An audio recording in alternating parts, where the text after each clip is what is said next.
उत्तर प्रदेश में त्रिस्तरीय पंचायत चुनाव को लेकर के उत्तर प्रदेश सरकार ने नया शासनादेश जारी कर दिया है और जिलों में भी उसने शासनादेश के क्रम में आरक्षण के रोटेशन के आधार पर आरक्षण को फाइनल करने के लिए निर्देश दे दिए हैं। इस निर्देश के क्रम में जिलों पर अपने काम शुरू हो गए हैं। सीतापुर में भी काम शुरू हो गया है डीपीआरओ ऑफिस में, और इसको लेकर के ग्राम प्रधानों और पंचायत के चुनाव लड़ने वाले अन्य जिला पंचायत सदस्यों, जिला पंचायत अध्यक्ष लड़ने वाले सब में बेचैनी है, और खासकर जिला पंचायत सदस्य, बीडीसी और ग्राम प्रधान के चुनाव लड़ने वालों में कि उनकी सीटें अब क्या हो सकती हैं। आइए अब जानने की कोशिश करते हैं कि वास्तव में जो नया शासनादेश आया है और पुराने शासनादेश के तहत जो सीटें घोषित की गई थी और नए शासनादेश के तहत क्या कितना बदलाव हो सकता है, और जो चुनाव लड़ने वाले हैं वो इस पर किस तरह अपनी नज़र बनाए रखें।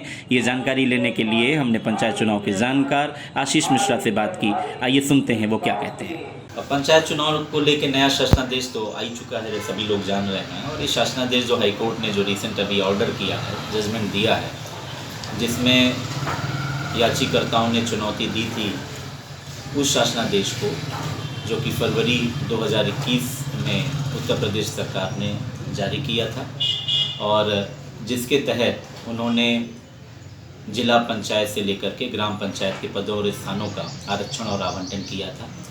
उसको नल एंड वाइट डिक्लेयर किया गया। गवर्नमेंट भी जो है उसमें बैकफुट पर आई, अपनी गलती मानी, और अब 2015 के शासनादेश के अनुरूप 2015 में जो चुनाव हुआ था उस चुनाव के बाद का चक्र घूमेगा और सीटें और पद आरक्षित किए जाएंगे।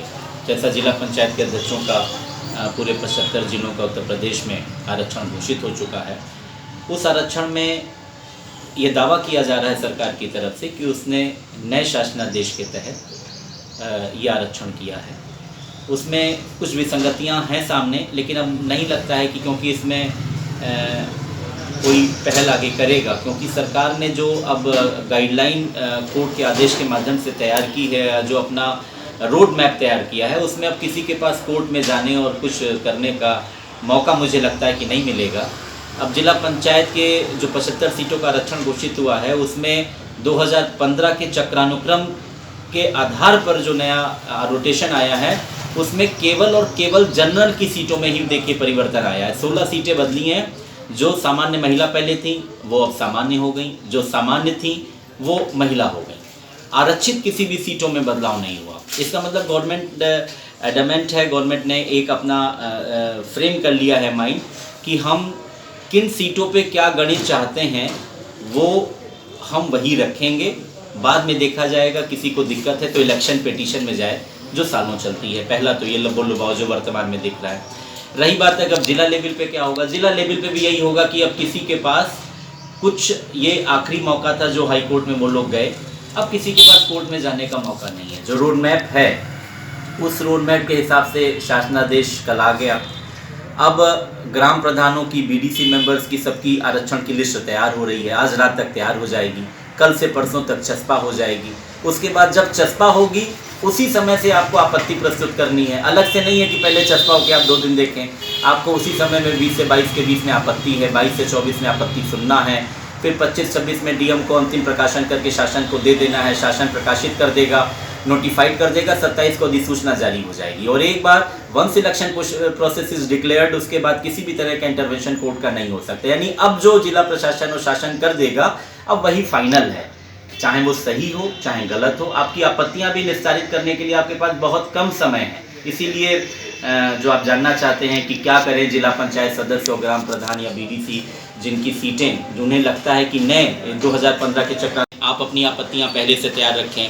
किसी कानून के जानकार आदमी से अपनी आपत्तियां लिखवा लें, दोनों चीज़ों में रहें। अगर आपको लगता है कि सही नियम से काम हुआ है, आप उसके लिए तैयार हैं, तो आप अपने इलेक्शन की तैयारी करें, लड़ना है कि नहीं लड़ना है।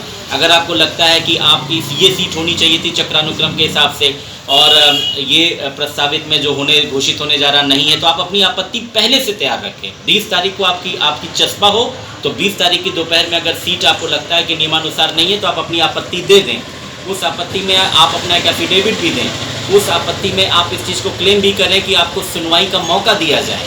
तब जाके अगर होगा कि अगर कोई आपको लगता है कि अगर आपके ये संवैधानिक अधिकार, इस पॉलिटिकल राइट, इस फंडामेंटल राइट का कहीं इन्फ्रिंजमेंट हुआ है, कहीं पर मनमानी हुई है उस आरक्षण को बनाने में जो अब नया शासनादेश के तहत बनना है, अगर हुई है, ज़रूरी नहीं हुई है क्योंकि शासन के अधिकारी ईमानदारी से अपने पूरी तैयारी से काम करेंगे, परंतु कभी भी मानवीय त्रुटि हो सकती है।